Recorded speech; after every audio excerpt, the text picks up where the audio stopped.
Public transportation plays an important role in the educational process, transporting children to and from school each day. The role requires maturity, diligence, professionalism, determination, stamina, good physical health, and skill. In the wake of community tragedies that can occur, either from natural disasters, accidents, or through criminal or terrorist targeting, bus drivers and bus monitors are increasingly part of the frontline team who protect our children from a range of risks on a day-to-day basis. Bus drivers and bus monitors should understand that the lives of the children under their care depend on their knowledge, skill, alertness, and judgment. Although unlikely, bus drivers and bus monitors may need to deal with critical incidents, these being situations which present a physical threat to students and requires an immediate response. Knowledge and preparation is the foundation for effective safety, security, and emergency management. By understanding the many threats we face within today's dynamic world, and by identifying our responses to such threats, we will be better placed to avoid, identify, and respond to man-made and natural threats, managing the all-hazards approach to student safety and security effectively and with confidence.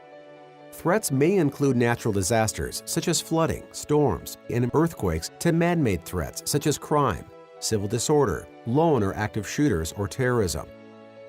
While these threats are very unlikely to occur, our role as a bus driver or bus monitor is not only a function of moving students from the place of embarkation to a drop-off point, but also to ensure the protection of their physical and psychological well-being at all times. Where bus monitors are not present, then the driver will have additional responsibilities in identifying and responding to threats.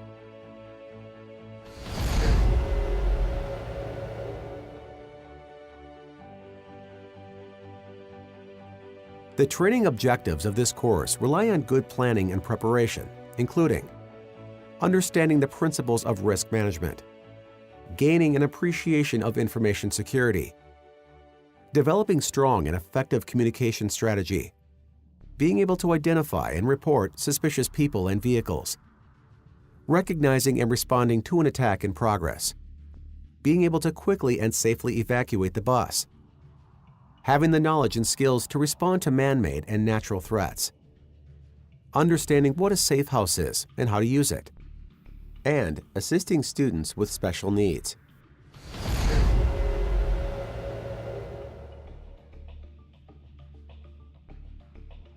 Our strategy to manage the risks faced by students during bus movements includes the following principles. Prevention. Having the capability to avoid, deter, or stop an incident.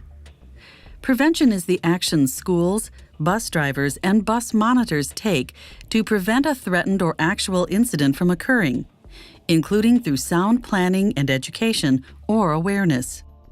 Protection. Being able to protect students against acts of violence and man-made or natural disasters. Protection focuses on ongoing actions that protect students, teachers, staff, visitors, networks, and property from a threat or hazard. Mitigation is the actions taken which are necessary to eliminate or reduce the loss of life and property damage by lessening the impact of an event or emergency. Mitigation also means reducing the likelihood of threats and hazards occurring. Response is the process by which we stabilize an emergency once it has already happened or is certain to happen in an unpreventable way, and so establishes a safe and secure environment, saves lives and property, and facilitates the transition to recovery.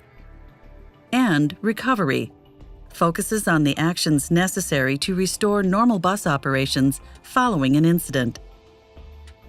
Training and conducting drills play a key role in operationalizing and sustaining our ability to manage risks, and so protect the students under our care.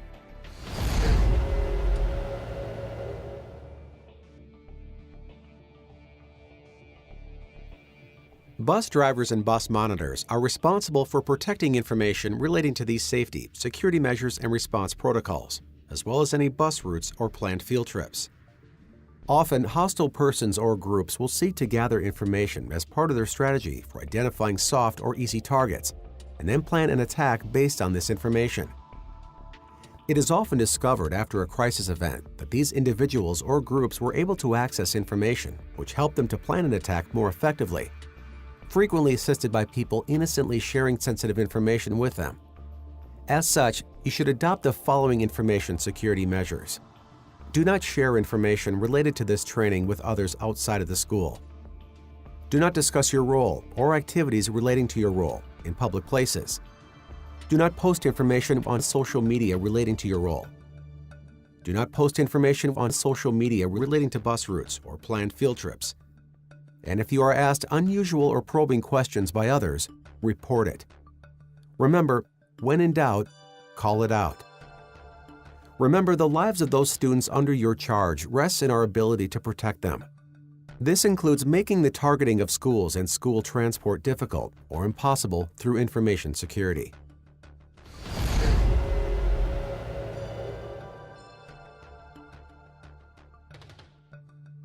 Bus drivers should inspect their vehicles as a standard safety and maintenance procedure. However, in situations where bomb threats may exist, this check can also address the need to identify potential explosive devices.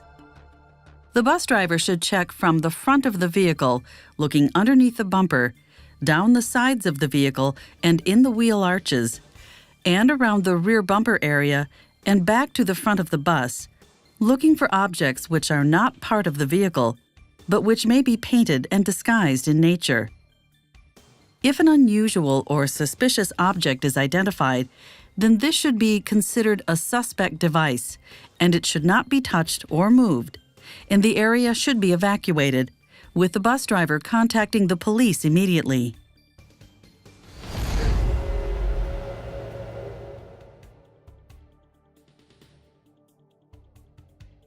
The ability to communicate is a critical part of receiving information which may alert you to safety and security threats. But importantly, for you to also pass on information relating to potential or occurring threat to others. This passage of information must be fast and accurate, allowing those supporting you to provide quick and effective instructions, or to mobilize practical help effectively. It is important that your communications are accurate. Do not embellish, exaggerate, or assume, rather report what you see, hear, and know. And detailed. Provide full details of what is occurring, what you are doing, and what help you need.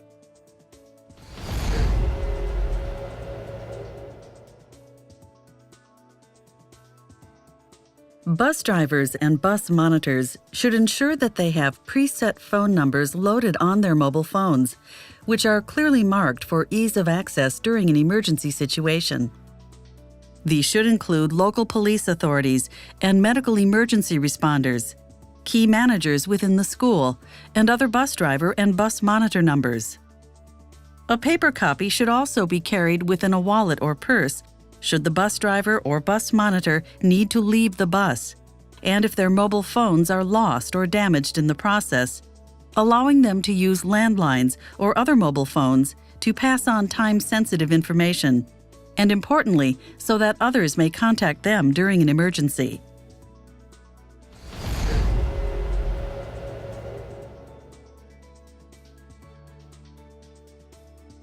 In the event that emergency communication protocols are initiated, it will be important for information to be shared quickly and accurately with the appropriate points of contact.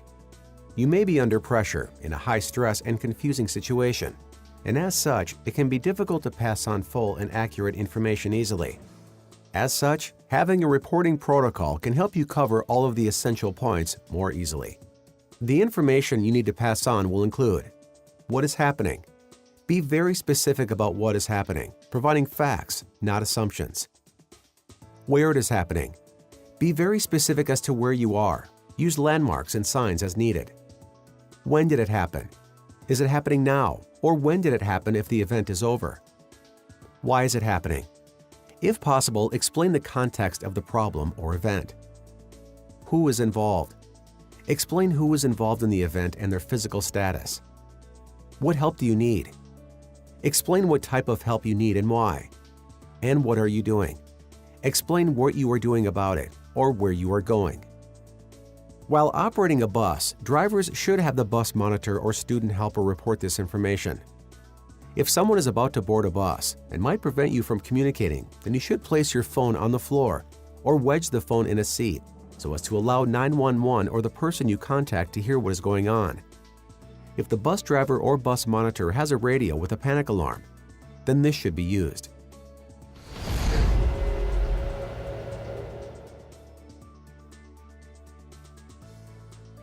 Part of the bus driver and bus monitor responsibilities includes being observant for suspicious people and vehicles, whether at the school, at bus stops, or along the route itself.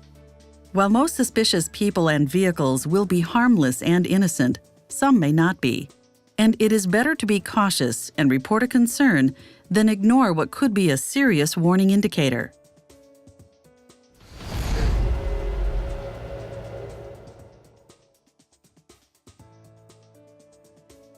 Suspicious people might include seeing the same person in different places repeatedly, a person loitering in a place for an unusual period of time, or people watching or acting in an unusual manner. People asking probing and unusual questions should also be considered suspicious, and these people should be immediately reported. When seeking to describe a suspicious person whose identity is not known, then the following A to H system can be used. A. The A stands for their approximate age. Where needed, bracketing can also be used. For example, stating that the person is between 25 to 30 years of age. B. The B stands for their build, such as skinny, obese, stocky, or muscular. C. The C stands for their clothing, including what the person was wearing.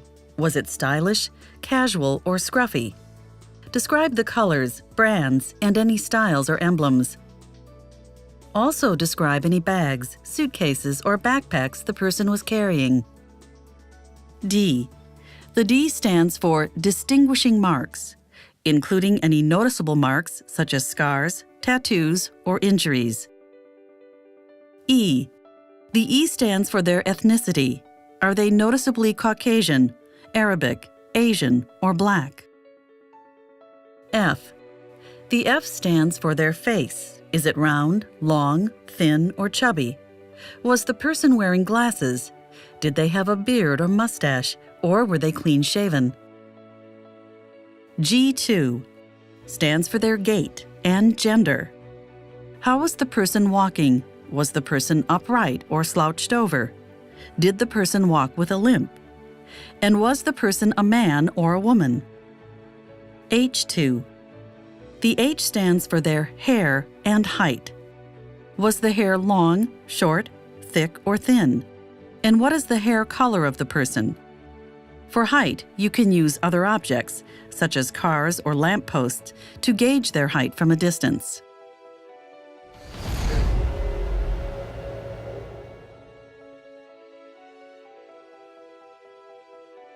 Suspicious vehicles might include vehicles which seem to be parked for excessive periods, where a group of men are sitting in the vehicle for no apparent reason, especially with bulky clothing, where vehicles are sitting low on their suspension, which suggests a heavy load, or where tires have been slashed and bags or parcels are evident in the vehicle. Suspicious vehicles can also include vehicles which seem to be following your route, despite multiple turns being made, or who brake or speed erratically in an effort to catch up to or stay with the bus. When reporting a suspicious vehicle, the acronym SCRIM can be used. This includes shape. S is for shape. This means what shape type of vehicle was spotted. Was it a car, van, truck, or motorcycle? Color. C is for color. If you are unable to remember the color, then at least try and think if it was light, dark, or perhaps metallic in coloring. Registration number. R is for registration. Try and remember as many numbers and letters as possible. Write these down quickly. Identifiable marks. I is for identifying marks. Did you see any dents or damage? Did the vehicle have 2 or 4 doors? Were there any antenna attachments, markings, or roof rack? Make and model. And M is for model. What was the make and model of the vehicle?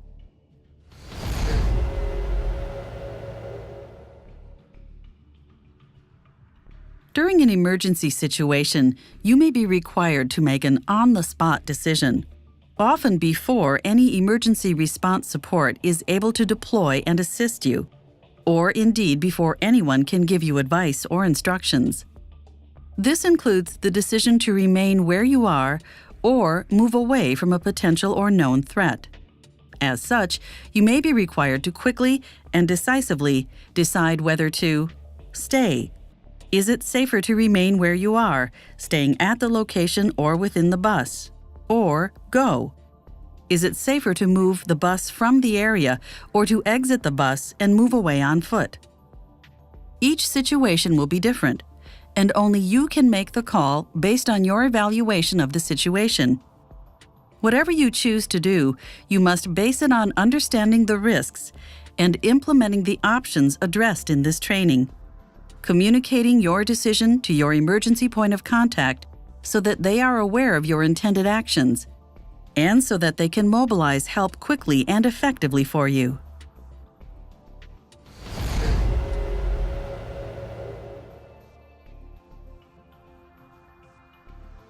It is important for school bus drivers and bus monitors to have the knowledge and skills needed to understand, identify, and respond to man-made and natural threats, which may be presented to the children and young adults under their care.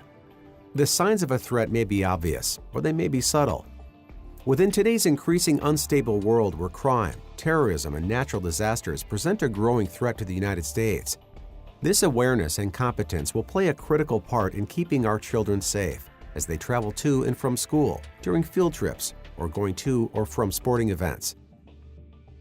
Drivers and bus monitors must view risks from a 360-degree perspective, not only looking ahead of them physically for threats, whether natural or man-made, but also behind and the sides of the bus. This includes identifying suspicious people and vehicles at bus stops, or vehicles which may be following the bus. Often, warning indicators may exist which could alert the bus driver to a potential threat before it happens. An alert and observant bus driver and bus monitor will be better placed to spot these warning signs and respond to them.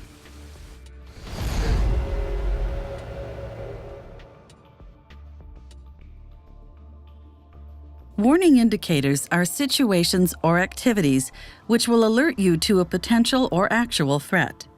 These can include identifying suspicious people and vehicles watching or following you, which might indicate a potential criminal or terrorist attack. The gathering of crowds, which might suggest a potential demonstration and loss of law and order. Unusual numbers of police or military forces, which might indicate an operation is underway. Or strong winds and serious weather reports, which could suggest a potential natural disaster. You should never be embarrassed to report these warning indicators, no matter whether or not a real threat was found to exist. It is always better to be safe than sorry. When you identify a warning indicator, you should immediately start to consider your emergency response options, notifying the appropriate emergency points of contact of your intentions and plans and what help you need so that a wider response can be implemented.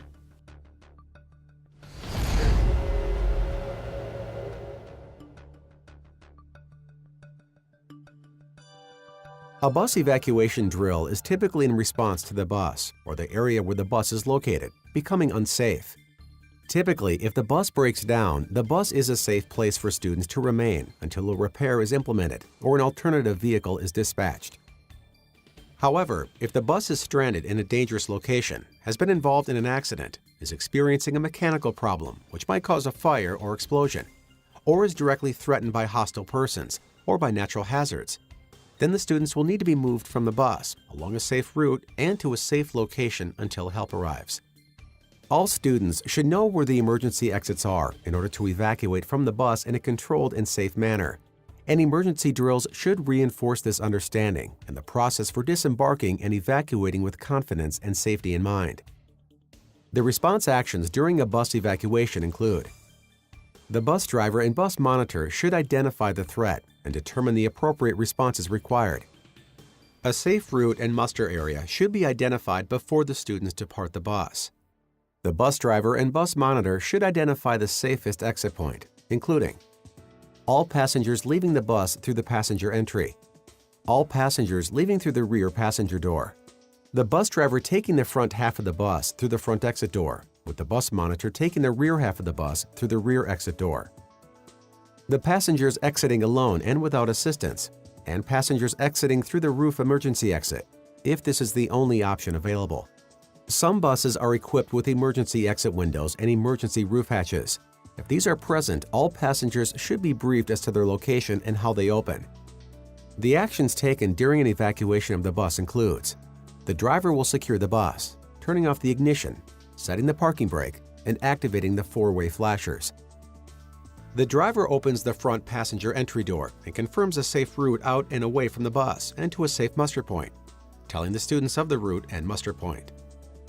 The driver gives the command "Emergency drills remain seated" and indicates the exit point to be used, giving the command "Front or rear evacuation." The driver should stand by the front door and will instruct students to walk, not run, on a seat-by-seat basis, with the bus monitor moving to the rear of the bus to ensure all students have departed and to assist those with disabilities.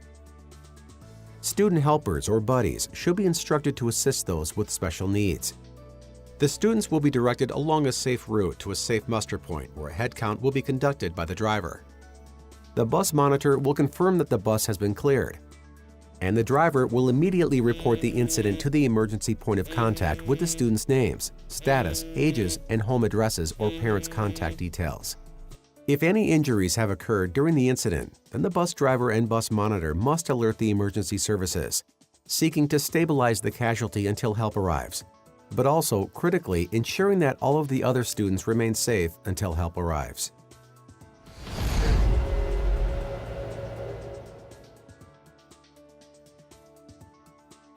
For any threat, whether man-made or natural, your first action is to ensure the safety and security of the students. Determine the immediate actions you need to take, and to communicate the situation to the police, emergency services, or your emergency point of contact. Remember, stay calm and ensure that the students remain calm. You must quickly and calmly determine what are the threats. You will need to quickly establish the nature of the threat and whether it is directed at you and the bus, or whether you are just in the wrong place at the wrong time. Where are the threats? You will need to place the threat in the context of proximity. How close is the threat now? Which way is it traveling? And will you then be affected?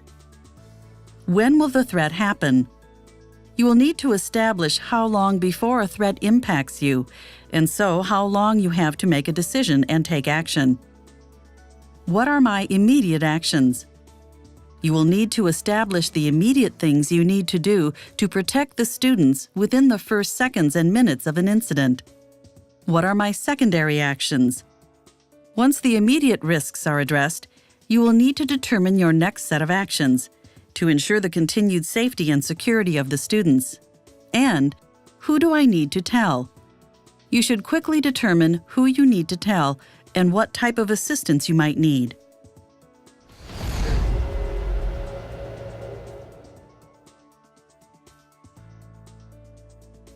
During travel or when entering the school grounds, you may be faced with a range of potential man-made threats. Your priority is to identify the risks, take immediate action to protect the students, and to report the situation. Some of the following threats and immediate response drills are offered as part of this training.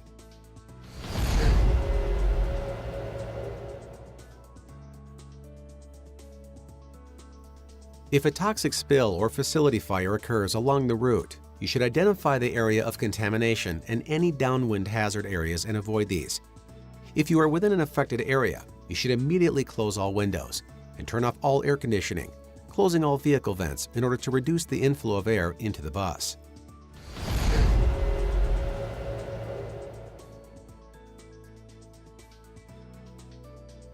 If you believe you are being followed, then you should not seek to stop and confront the person, as you may trigger a hostile situation. Nor should you seek to try and outrun them, as you could cause a road traffic accident. You should immediately report your concern and drive directly to a safe house, which affords physical security, such as a police station or military base.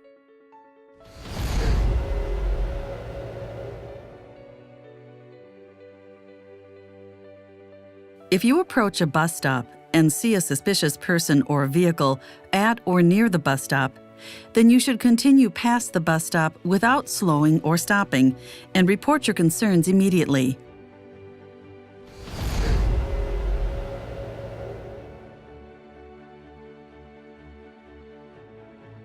If an unauthorized person who appears unarmed pushes or forces their way onto the bus and begins to threaten the welfare of the students, the driver should remain stopped with the four-way flashers on and immediately notify the police and the emergency point of contact, providing the location of the bus and a description of the aggressor. The bus driver and bus monitor should remain calm and should not threaten or attack the aggressor. Aggressive persons may also include a student who is normally permitted on the bus.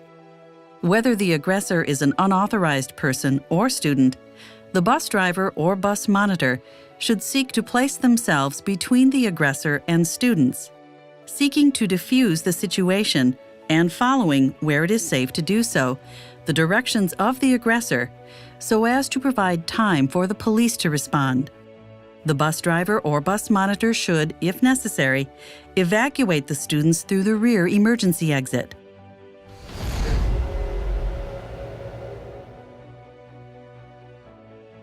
If the bus driver or bus monitor identifies a suspicious object on or near the bus, then they should not touch, open, or move the object, nor should they make a phone call within 50 feet of the object, as the call may initiate an explosive device. The bus driver should pull over to a safe location, turn on the emergency four-way flashers, evacuate the students in a safe manner and to a point behind hard cover, such as a brick or concrete wall at least 100 feet from the bus, and notify the police.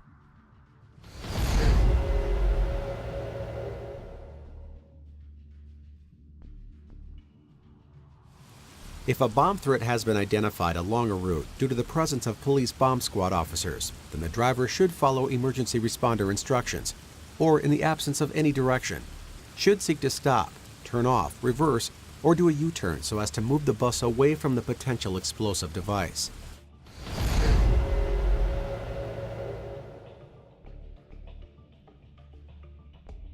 In the event that an armed aggressor is on the bus, whether a student or an unauthorized person, then the bus driver and bus monitor should not confront the aggressor and should seek to defuse the situation, following the instructions of the aggressor if it is safe to do so. If the bus is in motion, then the driver, if they feel that there is an immediate risk to life, should brake sharply, repeatedly, or swerve the bus in order to destabilize the aggressor, and should seek to evacuate the bus once the bus is brought to a safe stop. Once stopped, the bus driver should activate the stop arm and emergency four-way flashers to draw attention to the incident, if it is safe to do so, immediately contacting 911.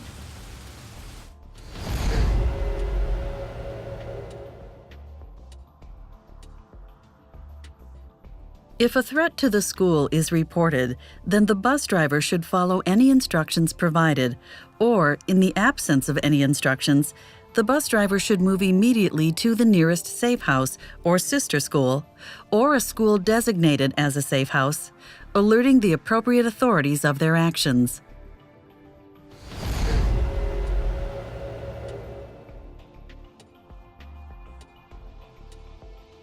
If the bus driver identifies a rally, demonstration, or civil disorder along the route, they should seek to turn off from the route, reverse, do a U-turn, or stop the vehicle and let the crowd pass. The doors should be locked, the emergency point of contact should be notified, and the students should be instructed to get onto the floor of the vehicle. If the situation is violent and only as a last resort, the driver may proceed slowly through a crowd in order to evacuate the vehicle from a rioting mob. If a direct threat to life exists, and if the bus needs to be evacuated, then the evacuation protocol should be established, with the students being told to hold on firmly to the person in front of them to avoid losing anyone in the evacuation, with the bus driver taking the front of the line and the bus monitor the rear. Once at a safe location, a head count should be conducted and the status of the students reported.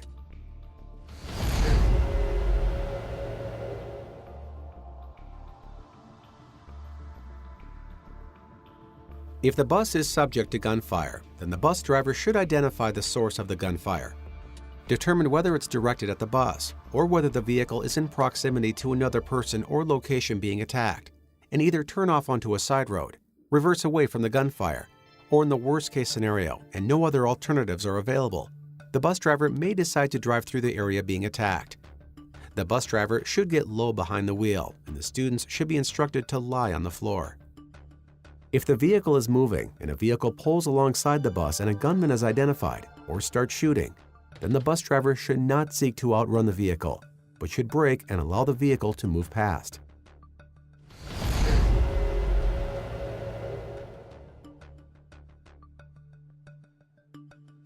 If the bus is trapped or immobilized, and you need to evacuate from the vehicle, then students should gather behind the engine block of the vehicle, which affords the greatest protection from bullets. The bus driver and bus monitor should identify the safest route from the shooter, including a destination point, ideally a hard structure with stone walls or earth ditches or banks, and instruct the students to run directly to that point.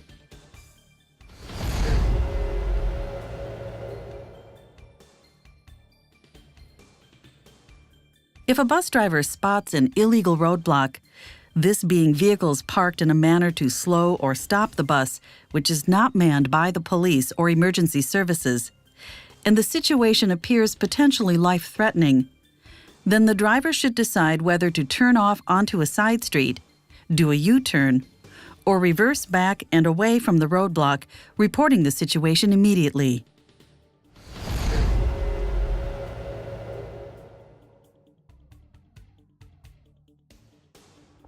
During travel or when entering the school grounds, you may be faced with a range of potential natural hazards.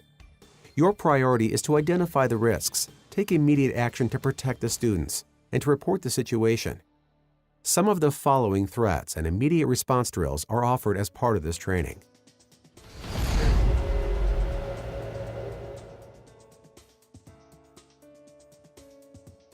If a serious windstorm, notably a tornado, hurricane, or tropical cyclone is reported, then the bus driver should follow any instructions given, or should move the bus back to the school or to a safe house, depending upon the time available before the storm hits or whether the storm is already present.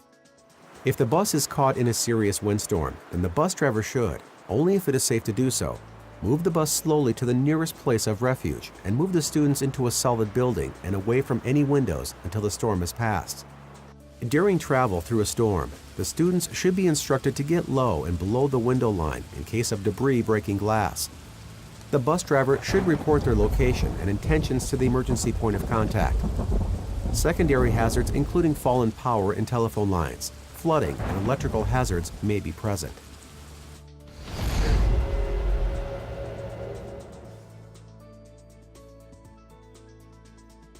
If an earthquake occurs during travel, then the bus driver should slow and stop the vehicle. The bus driver should establish whether the bus is at risk from any debris falling from buildings, and only if an immediate risk exists, should drive slowly to an open area. The student should remain inside the bus, as this will likely afford them the greatest level of protection. Following an earthquake, bridges and tunnels should not be used, as these may have been damaged. Secondary hazards, such as flooding, landslides, and rock falls, and structural and electrical hazards may be present.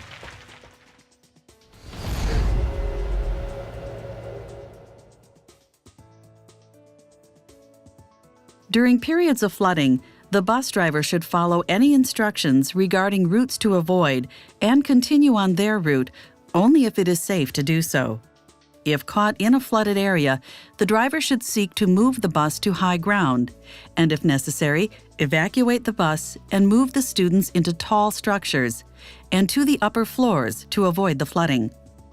If the bus comes to flooded roads, the bus driver should understand that vehicles can be swept downstream in fast-moving floodwaters in less than 4 inches of water, and should avoid seeking to cross roads with fast-moving water and where the depth of flooding is not known.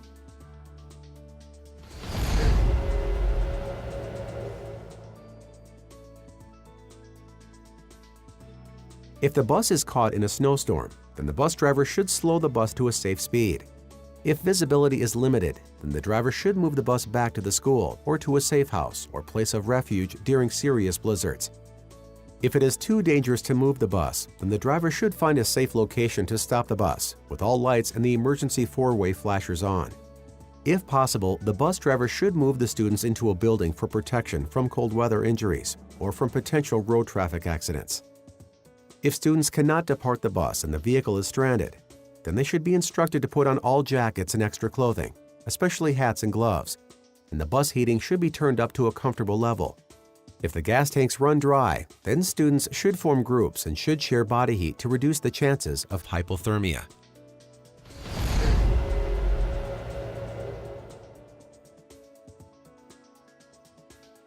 A safe house is a predefined location which provides safety and security for the students during an emergency situation. These locations will be identified along the standard bus routes as fixed safe houses, or along routes for field trips for event-driven safe houses. You should know where these locations are and how to get to them by the shortest and most direct route. These locations can include government facilities such as police stations, fire stations, and military bases, a sister or other designated school, or they can be public areas such as hospitals, large hotels, churches, or other appropriate religious locations. The selection of a safe house is based on meeting two criteria. Firstly, it provides a place of physical protection for the children. And secondly, it has the capacity to offer a place of temporary refuge until help is mobilized or the situation has resolved. Upon arrival at a safe house, students should be quickly moved inside the structure and to a point away from the front entrance and windows, and should be instructed to remain quiet and of the necessity for good behavior and in following instructions so that they do not increase the volatility of a crisis situation. The bus driver and bus monitor should immediately notify the police or their emergency point of contact as to the situation and their location.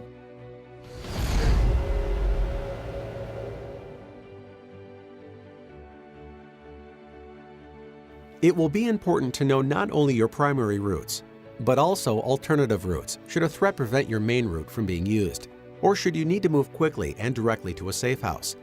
Familiarity with these primary and alternative routes and routes to the pre-identified safe houses should include not only reviewing street maps, but also ideally driving these routes. Where field trips are planned, a map study should be conducted and primary and secondary routes and event-driven safe house options should be marked on a roadmap.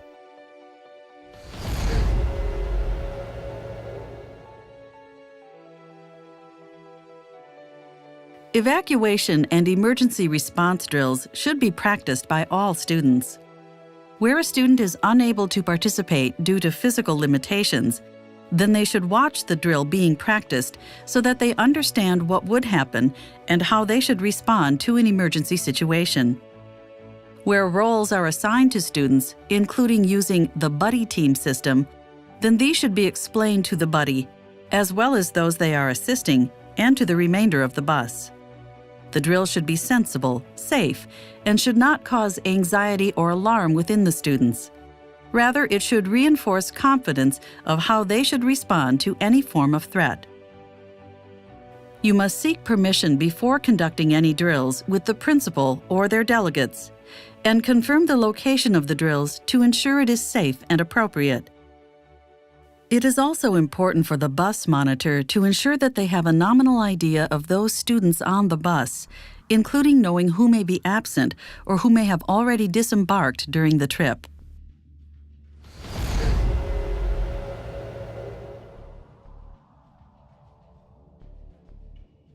When transporting students, you should identify those with special needs or disabilities, whether physical, emotional, or psychological, and determine how you would manage these students during an emergency situation. This includes how you would rapidly exit the bus during an evacuation, or calm them during stressful situations. It may be that you will need to leverage other older and mature students to assist you with this process as part of a buddy team system.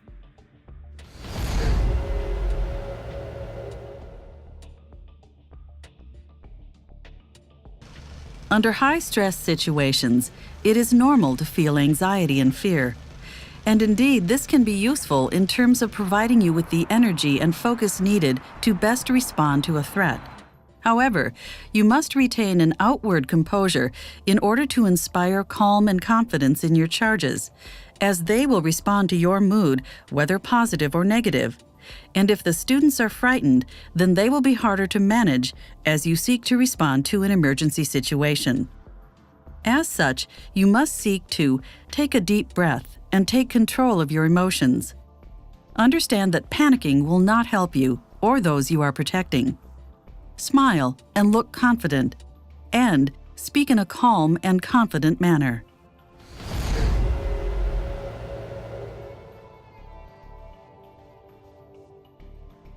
This training is designed to provide you with the knowledge and skills necessary to understand, identify, and best manage a man-made or natural crisis situation. All situations will be different, and as such, you will need to apply this training in the context of where you are and what is happening. Your role as a bus driver or bus monitor is critical in protecting the students under your care, ensuring that during day-to-day activities, and especially during a crisis, that their physical and psychological welfare is protected. If you have any questions, you should raise these directly with your school.